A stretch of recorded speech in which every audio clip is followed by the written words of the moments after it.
할머니 권사님이 명절이 다 되어서 명절이 다가오니까 멀리 객지에 나가 있던 아들이 손자를 데리고 고향으로 온다는 그 소식을 듣고서 기분이 좋고 감사해서 주일날 교회 출석해서 없는 쌈짓 돈 털어가지고 돈 10,000원을 감사헌금을 올려드렸어요. 아이고 하나님, 이번에 명절에 우리 손자가 옵니다. 감사헌금을 올렸습니다. 그래서 명절이 지나고 아이들이 다 돌아가고 나서 이 권사님이 감사헌금을 50,000원을 드렸습니다. 이유를 알아보니까 애들이 얼마나 애를 먹이고 속일 썩이는지 아이들이 빨리 돌아가서 너무 감사해서 권사님이 50,000원을 감사헌금을 드렸다는 겁니다. 신문에 보니까 이런 이야기가 나와 있었습니다. 요즘 사회 풍토가 바뀐다고 합니다. 옛날에는 명절에 오면은 부모님들이 어떻게 했는지 아들, 손자, 며느리 하룻밤이라도 더 잡아서 붙들고 맛있는 거 먹여주고 막 바리바리 싸보내고 그래서 아이고 하룻밤 더 자고 가지 내일 가면 어떻노 그렇게 했는데 요즘에는 명절 당일만 지나면은 갈 길 먼데 빨리 가야지. 차 막힌다 어서 가야지. 너 친정에도 가야지 어서 가야지 밀어낸답니다. 왜? 오래 있으면 피곤하다는 거예요. 아들 며느리 음식 해줘야 돼. 손주들 봐줘야 돼. 치닥거리가 너무 힘든다라는 거예요. 그래서 오면 반갑고 빨리 가면 더 반갑고 시대가 그렇게 되어 간답니다. 그래서 어른들 중에는 이런 소문도 돕니다. 아들 며느리 빨리 보내는 방법, 아니면 아들 며느리가 부모님에게 손주 안 맡기는 비결 적어놓으십시오. 첫 번째, 음식 꼭꼭 씹어 손주에게 먹이기. 특히 며느리가 살짝 볼 때에 볼락말락 할 때 음식 꼭꼭 씹어가지고 아나하고 입에다가 쏙 넣어주십시오. 며느리가 기절을 합니다. 다음부터 안 맡깁니다.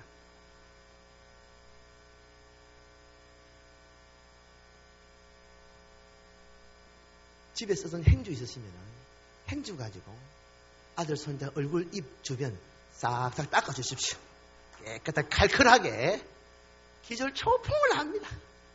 안 맡깁니다. 그리고 마지막으로 지역 사투리로 욕 받아쓰기, 공부시키기.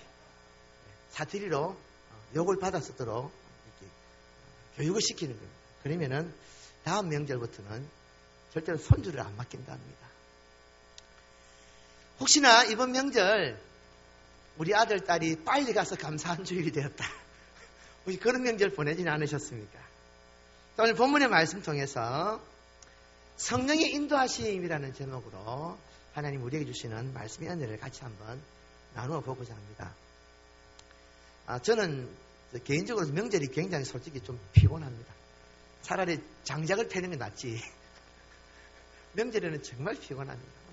1시간 단위로 이 손님이 오니까 오면 옆에 앉아가지고 아이고 그래요 이야기해야 되고 먹는 거 봐줘야 되고 엉덩이 붙일 시간이 없으니까 정신적으로 너무 피곤해요. 그래서 막 솔직히 지금 명절 되면은 몸살 나지. 어제도 오니까 몸이 축 늘어지는데 하나님께서 혹시 몸살이 들려나 싶었는데 그래도 그렇지는 않은 것 같아요. 하여튼 여러 사람을 만나고 나누는 이 은혜가 굉장히 큰 것 같습니다. 오늘 본문의 말씀 보면은 바울은 1차 선교 여행을 마치고 이제 2차 선교 여행, 우리가 이제 그렇게 이 성경을 보면서 신학자들이 그렇게 이름을 붙였습니다. 두 번째 선교 일정이 시작되는 거니까. 바울이 선교 일정을 1차 여행을 마치고 이제 예루살렘 안디옥에서 머물다가 이전에 자기가 그 1차 여행 때 전도하였던 그 교회를 세웠던 성도들이 모였던 그 공동체에서 그들이 신앙생활을 잘 하고 있는가 궁금해졌습니다. 그리고 좀 불안하기도 하고 말씀을 주고 그들을 세웠지만은 오늘날처럼 이렇게 정식 교육자가 있어가지고 그 교회를 다 맡은 게 아니다 보니까 혹시 이단 사역자들이 아니면 유대인들이 와서 핍박을 하고 성도들의 신앙을 무너뜨릴까 노심초사 좀 염려가 되는 부분이 있었습니다. 그래서 이참에 저참에 겸사겸사해서 이전에 전도했던 그 1차 선교 여행 때 개척하였던 그 교회들을 한번 돌아보고 형제들 믿음의 공동체를 세우고 그래서 또 다른 선교 일정을 위해서 사도 바울이 2차 선교 여행을 준비했습니다.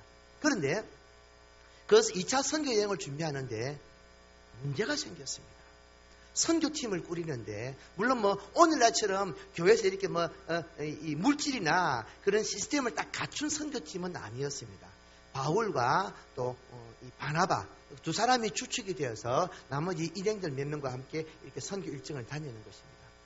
그런데 처음에 바울과 바나바가 한 팀이 되어서 2차 여행 때에도 바울과 바나바가 같이 동행하기로 특별한 이상이었으면 그렇게 계획을 잡았습니다. 그런데 바울과 바나바가 이 2차 선교팀을 꾸릴 때에 문제가 생겼습니다. 그 문제가 뭐냐 하면은 바울과 바나바 이 메인 리더 외에 보좌진들, 동참하는 수행원들 그 구성 요소를 구성하는데 의견이 대립되었습니다. 바울은 마가를 데리고 가는 것을 싫어했습니다. 마가는 바나바의 조카였습니다. 우리가 아는 그 마가복음을 쓴 그 마가는 아닙니다. 동명이 이름이 다른데 바나바의 조카 중에서 마가라는 제자가 있었습니다. 그래서 바나바는 1차 선교 여행 때 그 마가를 데리고 갔는데 이 마가가 1차 선교 여행 때 중간에 선교 일정을 소화하다가 중간에 어떤 문제인지는 정확하게 알 수는 없는데 어떤 문제로 인하여서 그 마가가 그 선교팀을 이탈해가지고 혼자 삐끼가지고 본국으로 혼자 돌아가 버렸어요. 무슨 문제인가는 몰랐는데 15장 37절 39절 말씀에 보니까 바나바와 바울이 이 마가를 데리고 가는 문제로 의견이 대립되고 다툼이 생겨서 결국 바울과 바나바가 한 팀이 되지 못하고 두 팀으로 선교팀이 나뉘어져 버렸습니다. 니는 이대로 가라. 나는 내대로 가겠다. 이렇게 돼버린 거예요. 근데 그 문제를 보니까 바울의 표현을 빌려보면은 바울은 밤빌리아에서 자기들을 떠나 함께 일하러 가지 아니하는 자, 즉 이 마가를 데리고 가는 것이 옳지 않다 하여 서로 심히 다투어 그래서 두 팀이 나누어졌다라는 거예요.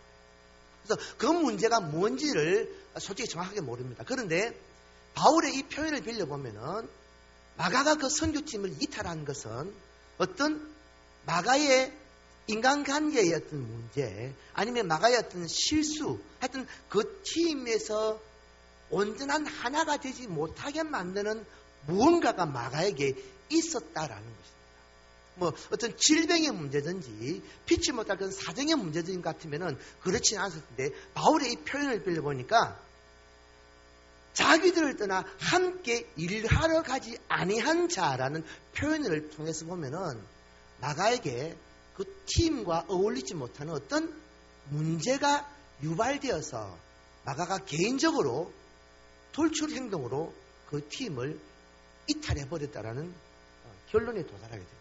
그래서 그 정확한 문제는 모르는데 상황이 그렇다라는 거예요.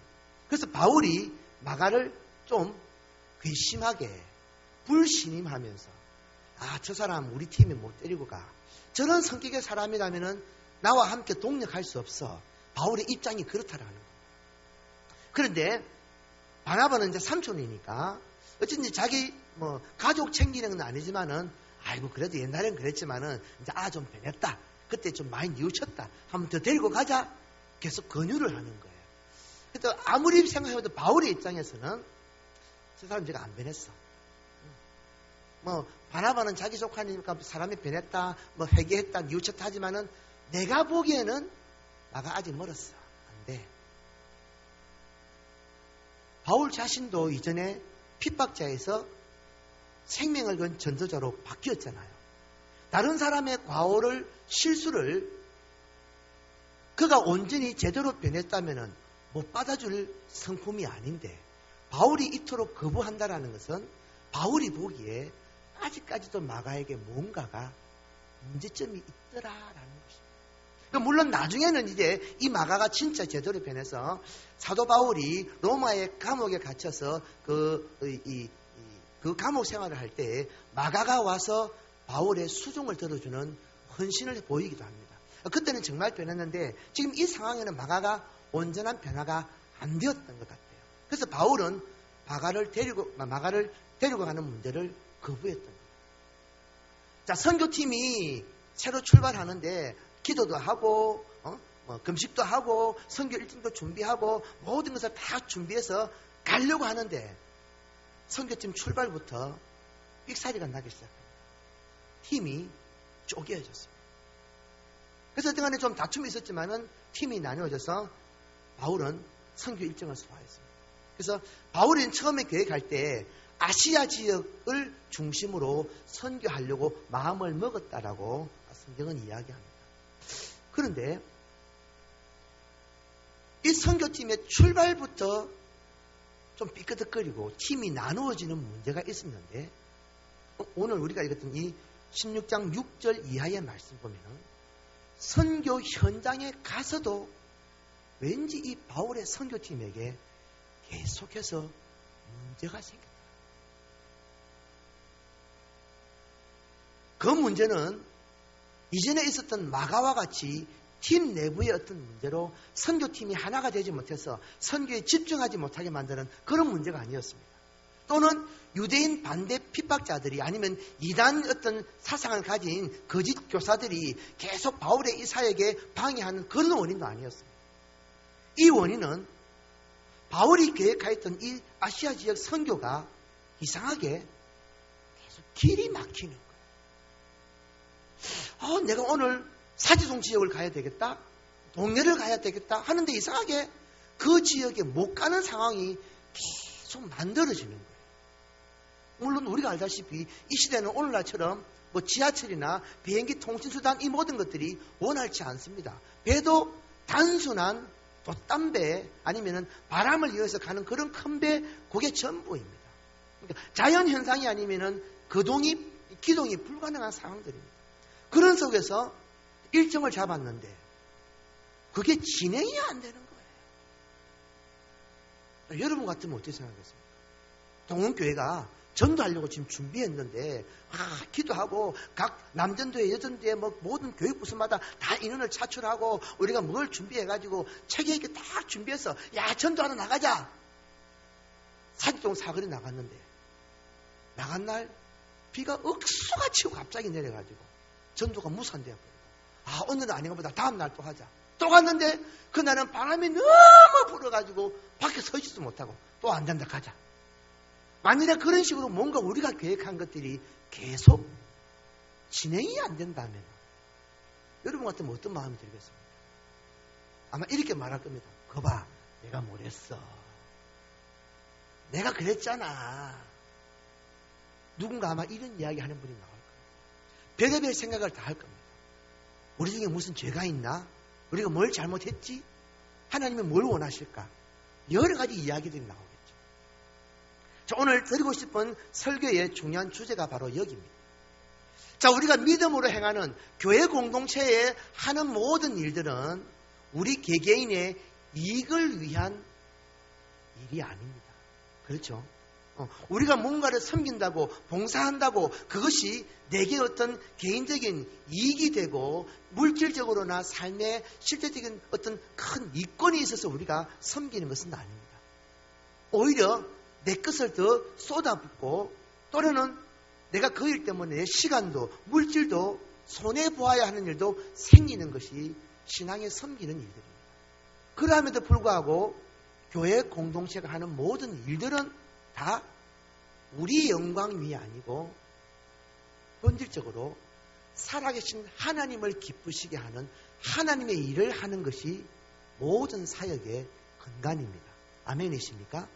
네. 심지어 우리가 주일날 식당에서 열심히 그릇을 닦는 일도 본질적으로는 교회 공동체를 세워서 영혼을 섬기고 지체를 섬겨서 교회를 세우려 하는 섬김, 즉 교회를 세우는 게 무슨 일입니까? 그것은 하나님을 예배하는 하나님의 공동체를 세우는 즉 하나님의 영광을 위한 모든 일로 귀결이 되어진다라는 것. 그 교회에서 하는 모든 일들은 이 신앙적인 일이라는 말씀입니다.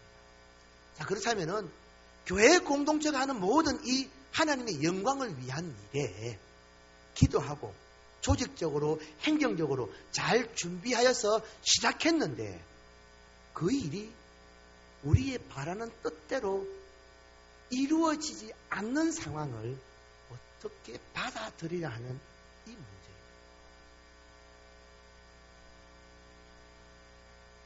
본문에서 우리가 한번 생각해 봐야 할 것은 사도 바울이 지금 이 전도를 왜 하고 있냐라는 겁니다.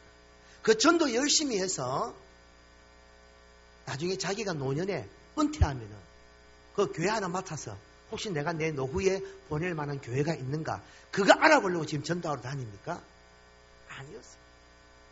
바울이 지금 이 사역을 하고 있는 것은 자기가 그동안 알지 못해서 사람을 죽이고 핍박하였던 그 삶을 바르게 알고 어떻게 살아야 하는가, 복음이 뭔가 잘못 알았던 자기의 삶을 예수 그리스도를 인격적으로 만남으로 말미암아서 내가 예수님을 위해서 내 삶을 살아야 되겠다라는 이 변화된 가치관으로 지금 주의 증인 예수님께서 그 일을 위해서 사도 바울을 불렀잖아요. 나의 택한 그릇이라. 무엇을 위해서? 이방인을 전도하기 위한 일꾼, 특별한 사명을 준 자로 내가 사도 바울을 택했다. 이게 주님의 말씀이셨거든요. 사도 바울이 그걸 알았단 말입니다. 그 일에 지금 자기가 사명을 갖고 심지어 사도 바울은 이 일을 이루기 위해서 이 전도 활동을 하며 많은 핍박을 받았습니다. 15장까지의 사도 바울의 이 사역 속에서 돌에 맞아 죽기까지 했습니다. 돌을 던졌던 집행하였던 그 유대인 핍박자들이 사도 바울을 돌로 쳤는데 사도 바울이 돌을 맞고 죽은 줄 알고 성 밖으로 내어버렸습니다. 진짜 죽었는가 싶었는데 제자들이 가서 시신을 수습하려고 보니까 살아있더라는 거예요. 그래서 사도 바울을 다시 데리고 성으로 들어오는 일도 있었습니다.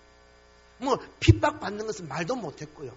그리고 16장 뒤에 바로 나가면은 바울은 예수를 믿으라는 것 때문에 귀신 들린 자에게 귀신을 내어 쫓아주고 그의 온전한 삶을 만들어줬다는 이 이유 때문에 감옥에도 갇힙니다. 매를 맞았습니다. 그런 상황을 겪으면서도 지금 바울이 하고 있는 것에 오직 핵심은 하나님의 영광을 위하여서 영혼을 건지는 이 목적이었습니다. 그러면은 이 일이 잘 되는 것이 정상입니까? 안 되는 것이 정상입니까? 여러분 어느 쪽에 표를 뜨시면 돼요? 잘 되는 쪽, 잘 안 되는 쪽. 자, 안 되는 쪽 손들어 보십시오. 잘 되는 쪽 손들어 보십시오. 대부분 잘 되기를 원하고 잘 되어야 한다고 생각하고 안 되는 것이 이상하다라고 여기는 게 우리 일반적인 신앙적 관점입니다. 이런 사도 바울이 지금 이 복음을 위해서 헌신하고 있는데 그래서 지금 아시아 전도 지역을 안 다녀봤던 전도 지역을 또 지금 목표로 해서 이 사역을 하는데 진행이 안 되는 거예요.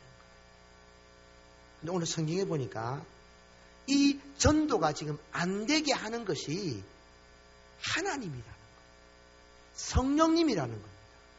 주의 영이라는 거예요. 하나님이 안 되게 하셨습니다. 성령님이 안 되게 하셨습니다. 주의 영이 막으셨습니다. 우짜라는 거예요. 누굴 위해서 하고 있는데 하나님이 하지 마라, 때려치워라. 그러니까 안 된다. 이 사역을 못하게 하신다라는 거예요. 이런 상황이 주어질 때에 이런 상황이 의외로 우리의 신앙 가운데 굉장히 많이 나타난다는 것을 저는 깨닫게 되었습니다.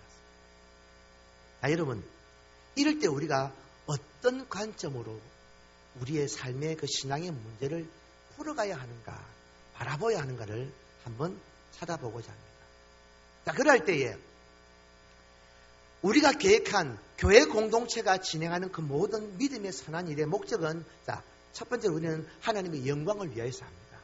그래서 대부분 그 일에는 기도 준비와 나머지 행정적인 모든 준비가 시스템이 준비가 되어져서 일을 합니다. 아무것도 없는데 전도합시다, 뭐 합시다 하지 않잖아요.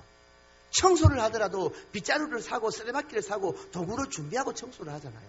자, 그렇게 준비되어서 일을 합니다. 그것은 이 사도 바울 선교팀뿐만 아니라 우리 동원교회도 마찬가지입니다. 우리의 부서도 마찬가지입니다. 그렇게 기획을 하고 준비를 해서 일을 시작합니다. 근데 우리가 기도하고 준비한 그 일이 우리가 바라는 대로, 바라는 방향대로 전도가 잘 되어지고 일이 잘 되어지고 그래서 열매가 맺으면은 참 바람직합니다. 제일 좋습니다. 은혜스럽습니다. 야, 우리가 기도하고 이렇게 일하니까 이런 열매가 맺어졌다. 이렇게 일이 잘 되었다. 그래서 남에게 말할 간증도 됩니다. 참 좋습니다.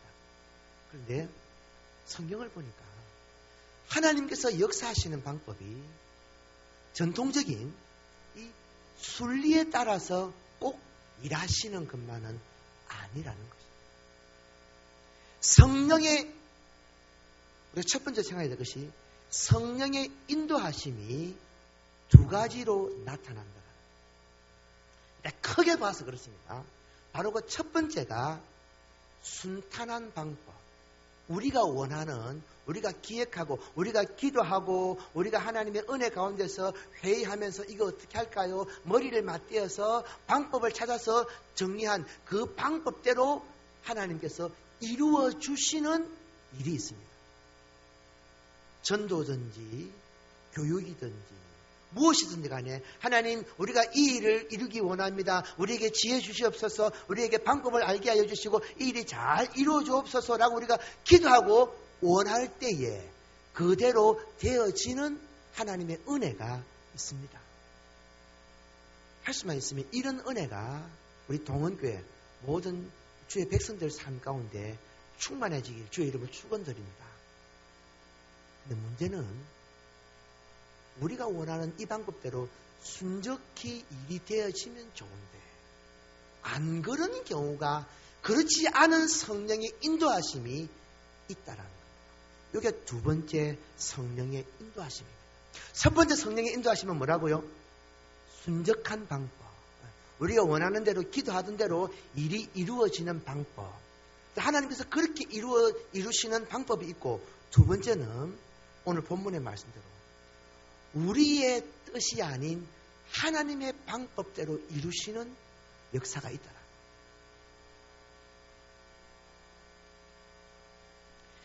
사도 바울이 지금 겪고 있는 이 상황이 그 두 번째 방법입니다. 하나님께서 교회 공동체가, 성도들이 기도하면서 준비하는 그 일을 이루어 가실 때 모든 일들을 순적히만 이루어 가시면 좋은데 꼭 그렇게만 안 하시고 우리가 기도하고 생각하고 회의했던 그 모든 것들이 있는데 이것들을 하나님께서 무시해버리고 그냥 하나님이 원하신 대로, 하나님이 원하는 방법으로, 하나님이 원하는 때에 일을 이루시는 거예요. 그러면은, 자, 여러분, 우리 원하는 대로 되지 않냐고, 하나님이 원하는 대로 한다고 우리가 우뚱 까고, 하나님, 이러면 안 되지요. 하나님께 우리가 대항할 수 있습니까? 우리는 그럴 수 없습니다. 그런데 우리는 그런 모습을 보입니다. 왜 하나님 내가 원하는 대로, 내가 기도한 대로 안 하십니까? 이런 말을 하는 거예요. 왜 내가 원하는 것을 안 주시고 엉뚱한 것을 주십니까? 이런 마음을 가져요. 자, 우리가 하나님 앞에 가져야 할 신앙은 하나님께서 순적한 방법으로 우리의 삶을 인도하시든지 아니면 우리의 계획, 우리의 생각을 다 엎어버리시고 하나님이 그냥 백지를 내미셔서 야, 이대로 해 라고 하시든지 우리는 아멘, 하나님 따를게요, 이 믿음이 되어야 한다라.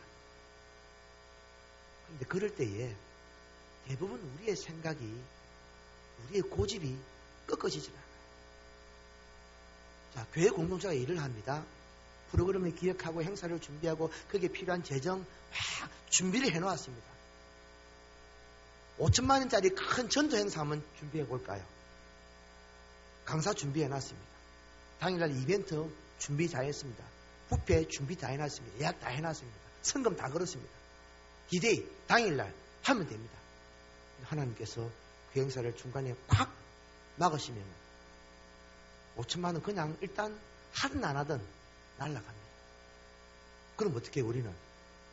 지금 여기 돈이 얼마 들어가 있는데, 사람이 지금 여기 얼마나 투여되어 있는데 계획대로 돼야 된다. 우리 계획대로 밀고 나가자. 이런 모습을 보인다. 정말 건강한 공동체라면은 거기에 5천만 원이 들어가 있든지 5억이 들어가 있든지 무엇이 준비되었든지 하나님이 인도하심을 따라서 우리의 모든 일들은 스톱되어야 한다. 이게 굉장히 어려워요. 이게 잘 안 돼요. 예. 내가 투자한 게 있는데. 사도 바울이 아시아 전적을 열심히 계획했지만은 하나님께서는 다 막으셨습니다. 아니야, 안 돼, 안 돼. 그리는 못 가. 그리 가면 안 돼. 어떤 방법으로 막으신지 모르지만은 바울로 하여금 그 사역이 안 되게끔 계속 길을 막으시는 것 같아요. 그런데 그 와중에 성령께서 사도 바울의 환상 중에 나타나셔서 저 마게도냐 지역, 유럽의 관문입니다. 그 마게도냐 지역에 사람이 누군지 모르면 처음 보는 사람입니다. 저 근처 서가지고 손짓을 하는 거예요. 이리 와서 우리 도와주세요. 바울이 그 환상을 보고 본문에 그렇습니다. 마게도냐 지역 사람들이 바울 이 일행을 부르는 것을 깨달았어요. 자기들에게 이 복음을 전해달라는 영적 의미로 바울이 이해를 했습니다. 아, 우리가 가야 할 곳이 내가 계획했던 아시아 지역이 아니라 마게도냐, 저 유럽 지역이구나. 바울이 이것을 깨닫고 방향을 틀었습니다. 그래서 도착한 것이 이 마게도냐 지역의 첫 성인, 우리가 읽었던 이곳에 도착했습니다. 빌립보 지역에 이르러서 거기서 이제 사역을 이루어갑니다. 자, 사랑하는 여러분,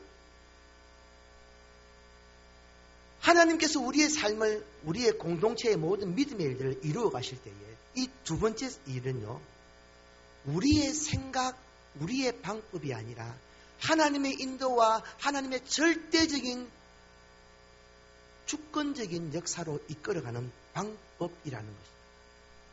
자, 그러면 하나님께서 어떨 때 이런 방법을 사용하시느냐? 제가 말씀을 보면서 그것을 한번 묵상하면서 찾아보았습니다. 하나님이 어떨 때 이런 방법을 사용하시는가? 그게 있더라고요. 어떨 때 하나님께서 사람의 모든 계획을 처음부터 말씀하시면 되잖아요. 선교여행 갈 때 아시아 지역 목표를 세웠을 때 하나님께서 그냥 감동 주셔가지고 야, 아시아 지역 아니다. 오늘 유럽이다. 그냥 방향 트시면 되는데 그때 하나님이 아무 말 안 하고 가만히 계세요. 열심히 준비했어요. 근데 현장에 갔어요. 근데 이게 안 되게 만들면서 하나님께서 나중에 그쪽 아니야, 이쪽이야. 이렇게 하시는 거예요. 왜 이렇게 방법을 쓰실까? 이것은 성경에 없고 제가 이렇게 문장을 만들었습니다. 이것은 상황적인 경험으로 우리가 알아듣도록 우리의 눈높이로 말씀하실 상황입니다. 처음에 선교여행 가기 전에 다 모아놓고서 주목, 성령님이 말씀하신다. 첫째, 쫙 선교 일정을 브리핑해 주시고 나서 자, 그럼 떠나자. 하나님은 꼭 이런 방법만 쓰시지는 않으십니다. 우리가 부딪혀보고 깨어져보고 물질 쏟아보고 손해보고 내 자존심 꺾여보고 그 모든 상황들을 몸으로 체험한 후에 사랑하는 내 아들아, 내 딸아, 내가 너에게 이것을 원한단다. 그때서야 하나님께서 가지신 의중을 말씀하시는 거예요. 왜 그렇게 하시는지 아십니까? 우리의 고집이 너무 세요. 우리의 지식이 너무 강해요. 내 경험에 내가 너무 붙잡혀 있어요. 내 의를 내가 포기 안 해요. 그 좋은 예가 있습니다.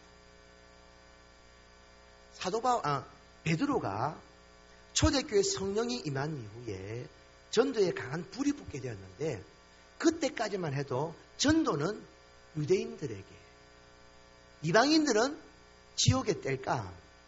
뚱뚱한 사람은 오래 타겠네? 얇은 사람은 금방 타겠네? 이렇게 보면서 이방인들은 천국 갈 사람이 아니라고 여겼어요. 구원은 하나님께서 유대인들에게만 준 것이라고 그들은 믿었습니다. 왜? 모세로부터 받은 모세오경의 모든 율법의 말씀들이 구약 언약의 백성들을 향한 말씀이 전부였습니다. 물론 이방인 중에도 간혹 하나님의 백성 되는 자들이 있긴 하였지만은 복음의 문 자체가 이방인들에 대해서는 완전히 열려 있지를 않았어요. 이것이 모세가 하나님께 받은 율법으로부터 시작된 이스라엘의 수백 년의 구약의 그들의 삶의 지침이었습니다.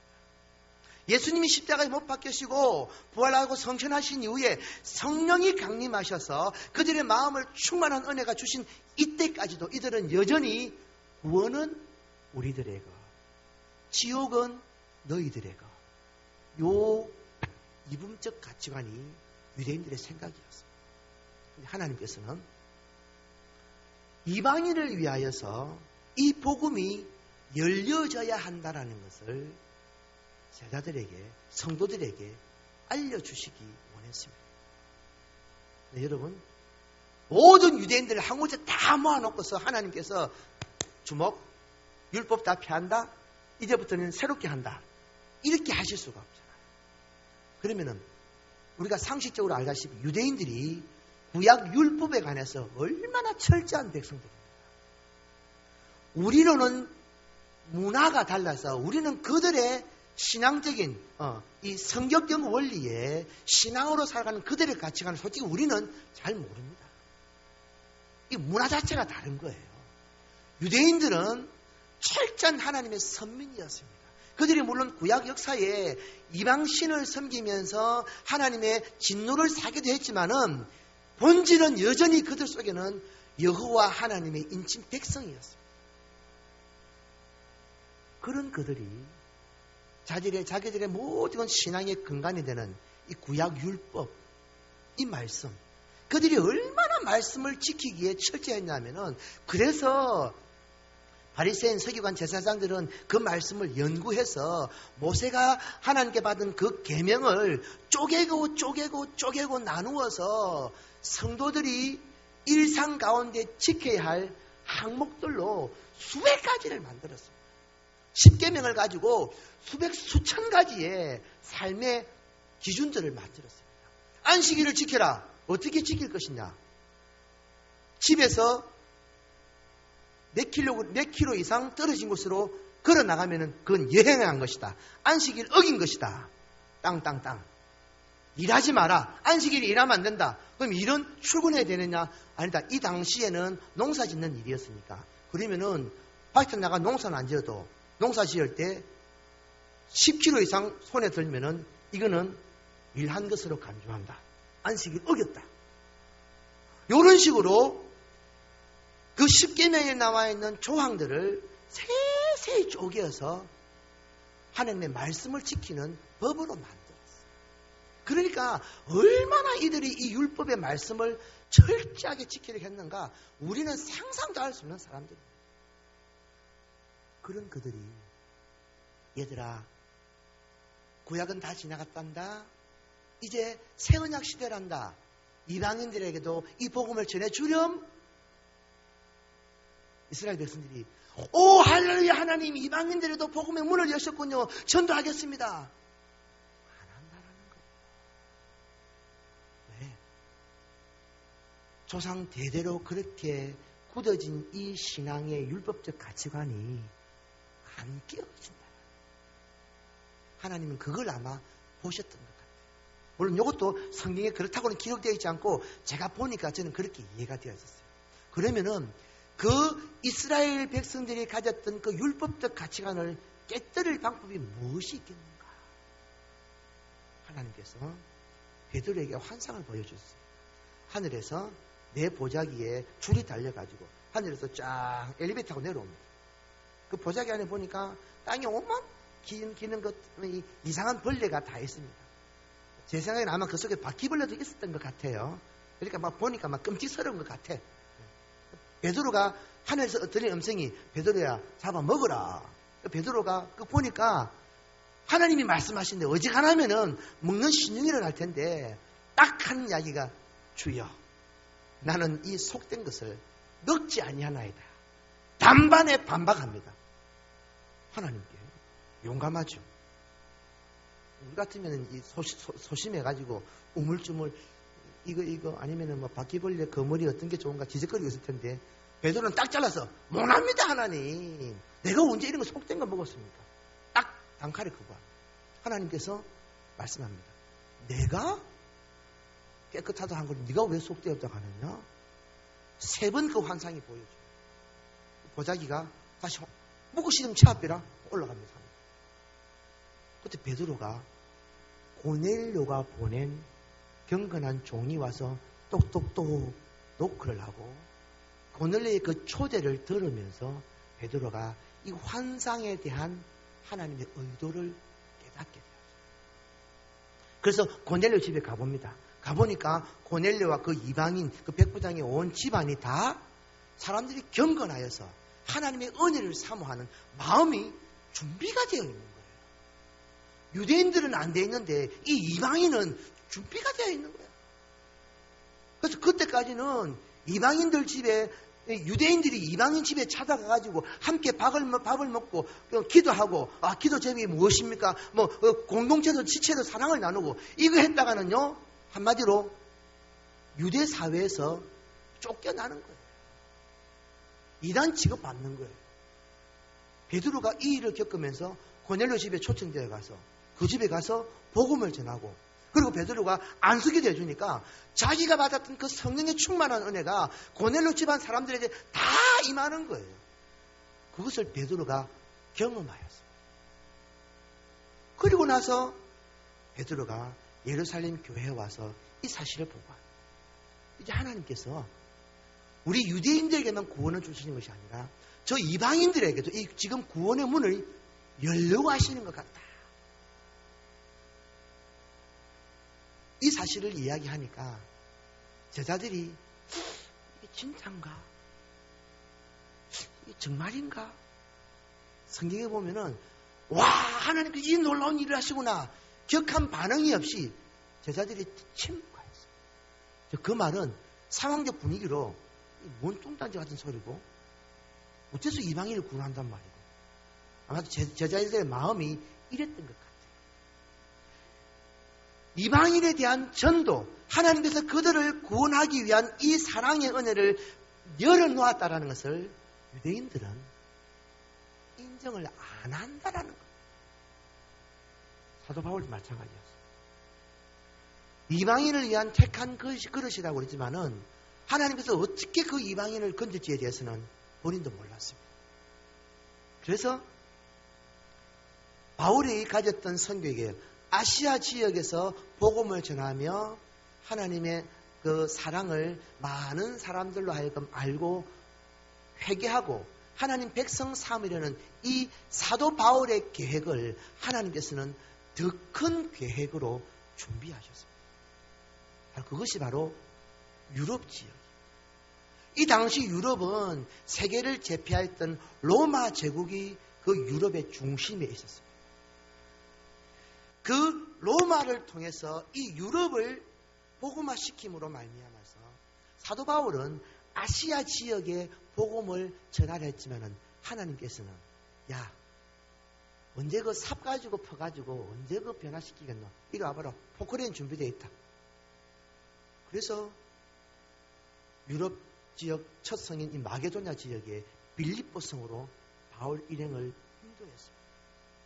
거기에서 루디아를 만나게 했어요. 루디아는 그 빌립보 지역의 여성 사업가였습니다. 배포도 크고 재산도 좀 있고 신앙이 좋으니까 막 팍 내놓는 거예요. 그래서 바울의 그 설교 말씀을 듣고 마음에 감동을 받았습니다. 내가 보니까 당신은 참 하나님의 종인 것 같습니다. 내 집에 들어오십시오. 내 집을 당신의 그 선교 사역을 위한 센터로 쓰십시오. 그래서 이 루디아 집이 나중에 빌립보 교회가 만들어져요. 루디아 집을 통하여서 빌립보 지역의 첫 교회가 되게 하시고 마게도냐 유럽 지역의 복음의 전초 기지가 만들어지게 합니다. 하나님께서는 바울이 가졌던 선교 여행, 아시아 지역의 몇 지역을 도는 것 바울이 가졌으나 하나님께서는 그게 아니다. 지금은 더 큰 그릇으로 일해야 된다. 로마를 뒤집어라. 유럽을 바꿔라. 그래서 그때 복음을 받았던 영국, 지금이야 이미 쇠락했지만은 세계 선교의 중심이 되었던 나라. 그 일을 하나님께서는 바울의 이 사역을 통해서 이루셨습니다. 바울과 이 당시 제자들이 가졌던 이방인들에 대한 그 선입관념, 그들이 그 율법에 얽매였던 이방인에 대한 그 그릇된 가치관들을 뒤집어 놓으셨습니다. 이 일을 이루시는데 말로 그게 아니다, 이렇게 해라, 요걸로서는 될 상황이 아니었다라는 겁니다. 그들이 부닥쳐보고 열심히 해봤는데 안 됨으로 말미암아서 왜 이럴까? 하나님이 무엇을 원하실까? 하나님께 그 관심이 집중되게 하셔서 내가 준비한 일이 이거랍니다. 유럽을 변화시키려 하는 하나님의 이 큰 복음의 일들을 이들에게 보이셨더라. 사랑하는 여러분, 하나님께서는 항상 우리가 생각하는 것보다도 더 귀한 것, 더 좋은 것, 더 크고 위대한 것들을 우리의 삶 가운데 이루시기를 원하시는 분이심을 믿으시기 바랍니다. 나는 하나를 원하지만은 하나님은 나를 사랑하는 아버지이기 때문에 내게 필요한 10가지도 주실 수 있는 분입니다. 솔로몬은 지혜를 구하였으나 하나님께서는 사랑하는 아들 솔로몬에게 지혜뿐만 아니라 물질의 복과 대적을 무너뜨리는 이 능력도 함께 주셨어요. 왜 그럴까요? 사랑하는 내 아들, 딸들이 내게 맞는 믿음을 가질 때에 하나님은 더 좋은 것을 주시는 분이라는 거예요. 그런데 우리는 내가 알고 있는 내 지식, 내 경험, 내 이 사고로 꽉 잡혀 있어서 하나님, 우리가 이런 방법으로 기도하고 준비했습니다. 요대로 돼야 됩니다. 그래서 그게 안 되면은 나머지 일들은 하나님의 역사가 아닌가 봐. 불신해요. 근데 하나님께서는 우리가 기도한 대로 순적히 이루어지신 일도 있지만은 이 상황적인 상황을 통해서, 상황적인 경험을 통해서 우리의 노력과 우리의 모든 행함이 실패가 되어지는 이 일들을 겪게 하심으로 말미암아 참되게 하나님께서 원하신 것들을 그때서야 나타내는 방법을 사용하신다. 이 방법이 꼭 우리가 잘못해서 그렇다는 건 아닙니다. 우리가 인간이기에 사람이 이해할 수 있는 수준에 맞추다 보니까 하나님께서 유치하지만은 네 한번 쓴맛 봐라. 네 한번 넘어져 봐라. 네 한번 네 의를 내려놔 봐라. 기다리신다. 이럴 때에 사도 바울의 이 본문의 말씀을 통해서 우리가 알아야 할 것은 우리가 원하는 대로 일이 되지 않냐고 막혀질 때에 대부분 공동체는 그렇습니다. 사람의 방법을 강구하는 교회가 클수록 조직화 되어올수록 더 밀어붙입니다. 왜? 계획했는데 왜 안 돼? 까라면 까. 밀어붙입니다. 과연 그럴 때에 하나님의 역사가 있느냐? 조직이 강하면은 사람의 힘만으로도 일을 해냅니다. 근데 그 열매를 보면은 성령의 열매가 아니라는 거예요. 사람이 일한 열매지 성령이 주시는 은혜의 열매가 아니라는 겁니다. 이것을 우리가 구별해야 돼요. 자, 하나님께서 우리를 이끌어 가시는 방법, 순적한 방법도 있으나 하나님께서 사람의 의가 깨어지도록 기다리시는 방법도 있습니다. 그리할 때에 사도 바울은 자신의 계획, 자신의 방법, 자신이 가진 재능과 능력을 통해서 그 막혀진 길을 뚫지 않았습니다. 성령이 막으셨습니다. 주의 영이 막으셨습니다. 하나님이 막으셨습니다.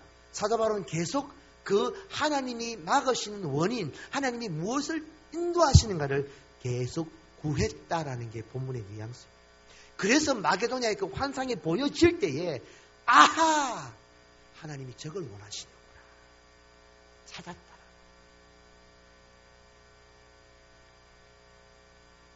우리의 공동체에, 우리의 삶에, 우리의 모든 부서의 사역에 이 깨닫는 은혜가 있기를 주의 이름으로 축원드립니다.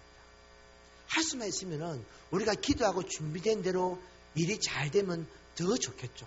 그러나 꼭 그런 방법이 아니라도 우리의 계획한 일들이 다 수포로 돌아가는 상황이 되어도 하나님이 하실 일이 있습니다. 그럴 때에 우리의 의를 내려놓고 하나님께 집중해야 돼요. 하나님 무엇을 원하십니까? 하나님은 어떻게 할까요? 그럴 때에 봐라! 내가 뭐라 했노? 그래 하면 안 된다 했다 아이가?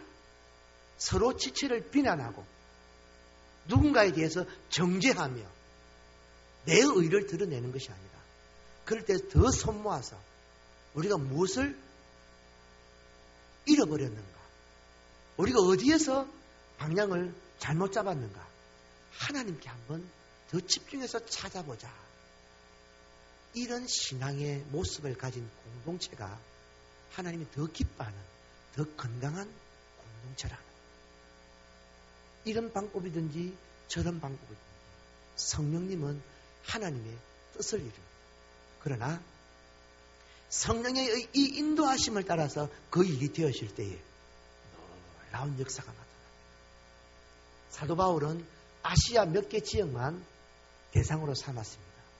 그러나 하나님은 유럽 전체를 대상으로 삼으셨습니다. 비교할 수 없는 그릇입니다. 사도 바울이 삽으로 일을 한다면은 하나님은 포크레인 중장비를 동원해서 복음의 이 사역을 이루게 하셨습니다. 우리가 생각한 그 어떤 것보다도 하나님은 더 큰 위대한 일을 하십니다. 그래서 그 빌립보 지역에 자주장사, 사업가, 배포가 큰 여성, 자신의 것을 내어놓을 수 있는 누디아라는 큰 그릇을 예비하셨습니다. 그의 재산을 헌신하게 하셨습니다. 그의 집을 드리게 하셨습니다. 선교의 센터가 만들어지게 하셨습니다. 빌립보 교회가 세워지게 하셨습니다. 사도 바울의 영역으로, 사도 바울의 이 선교팀으로, 아니 바울을 파송했던 로마, 예루살렘 교회의 역량으로, 안디옥 교회의 역량으로 이 일을 로마에 이루려고 하면은 돈 얼마나 쏟아부어야겠습니까? 사람을 얼마나 거기 보내야겠습니까? 그런데 하나님이 사용하십니다.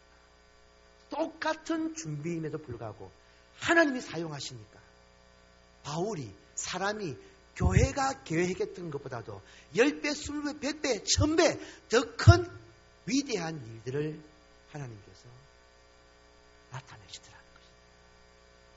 사랑하는 여러분, 우리 공동체가 이렇게 되기를 원합니다. 우리의 계획하는, 기도하는 모든 2018년에 이 사역이 이런 역사가 있기를 주의 이름으로 축원드립니다.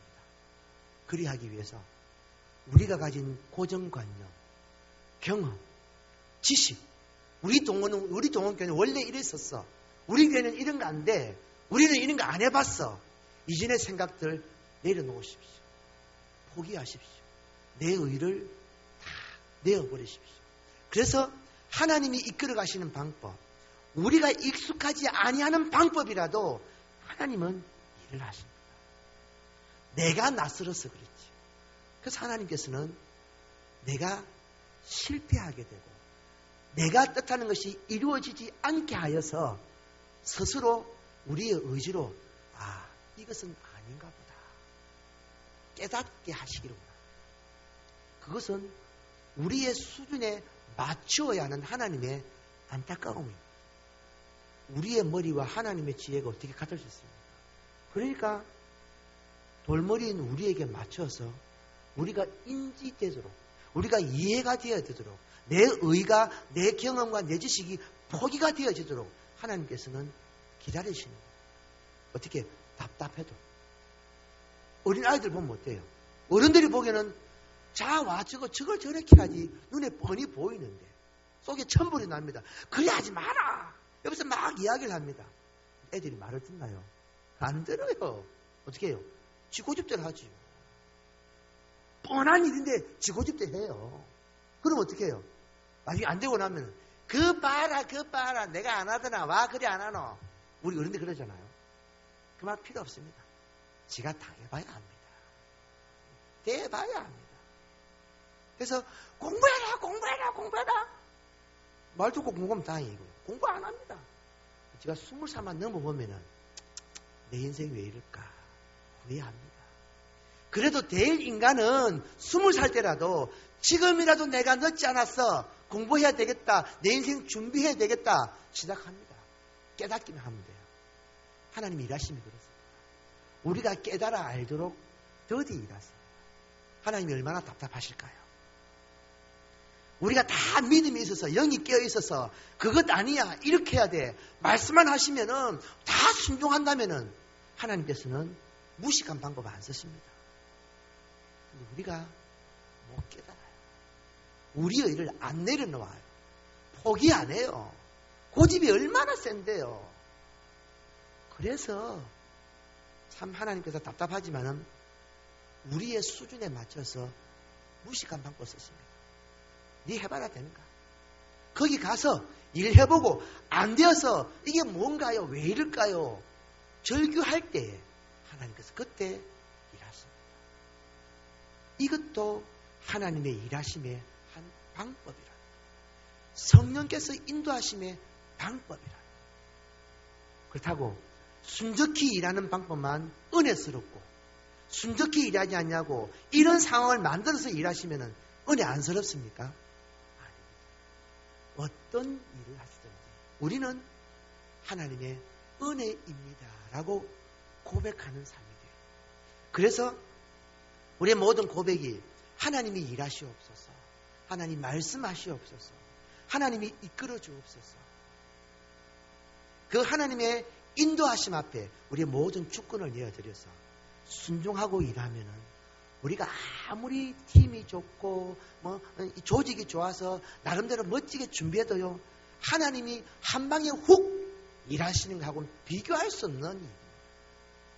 하나님이 일하셔야 합니다. 그 하나님이 일하시면은 철저하게 성령의 인도하심을 따라야 합니다.